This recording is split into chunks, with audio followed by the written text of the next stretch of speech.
बात बता दूं, बिहार करके ये चाह रहे हैं कि जो इन्होंने कर्नाटका में तुष्टीकरण की राजनीति करी है वो संवैधानिक हो जाए, होगी नहीं। आपको फर्क मालूम है?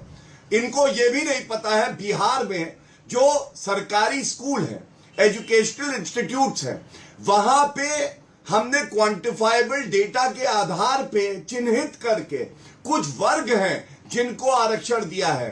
ठेकों के लिए नहीं दिया, कमीशन खोरी के लिए नहीं दिया जो आप करना चाहते हैं। अब आप मुझे बताइए दोनों में फर्क समझ में आया कि नहीं आया? और अंजना जी ये होता क्यों है मैं आपको बताऊं। एक बड़ी बात और बता दूं, ये हिंदू विरोधी है। इनका मैनिफेस्टो 2024 का आप देखिएगा, उसमें इन्होंने लिखा बहुसंख्यकवाद के लिए कोई जगह नहीं है भारत में।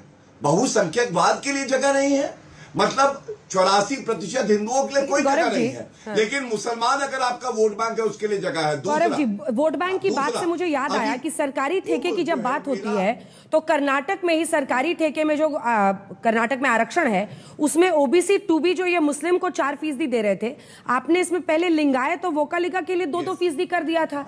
तो आप भी तो अपने हिसाब से देखते हैं ना कि कौन हमें वोट देगा और फिर आरक्षण उधर दे देते हैं। बिल्कुल भी नहीं। छोटा सा जवाब, फिर मैं आलोक जी के पास जाऊंगी, एकदम 2 लाइन का जवाब। बिल्कुल भी नहीं। हाँ, बिल्कुल भी नहीं, बिल्कुल भी नहीं।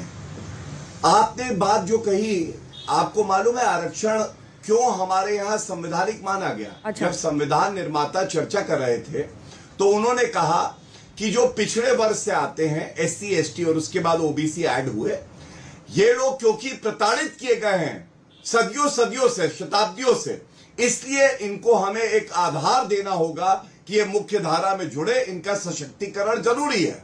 लेकिन मैंने अभी पढ़ा, जब ये धर्म के आधार पर आरक्षण की बात आई तो चाहे डॉक्टर BR अम्बेडकर हो, चाहे सरदार पटेल जी हो, चाहे तमाम और मुसलमान हो, एक मुसलमान जो है नसीरुद्दीन अहमद जी थे, उन्होंने संविधान निर्माता होने के नाते कहा ये जो आरक्षण अगर मुसलमानों को दिया गया तो ये उनके लिए भी हानिकारक है और देश के लिए भी हानिकारक है। एक करेक्शन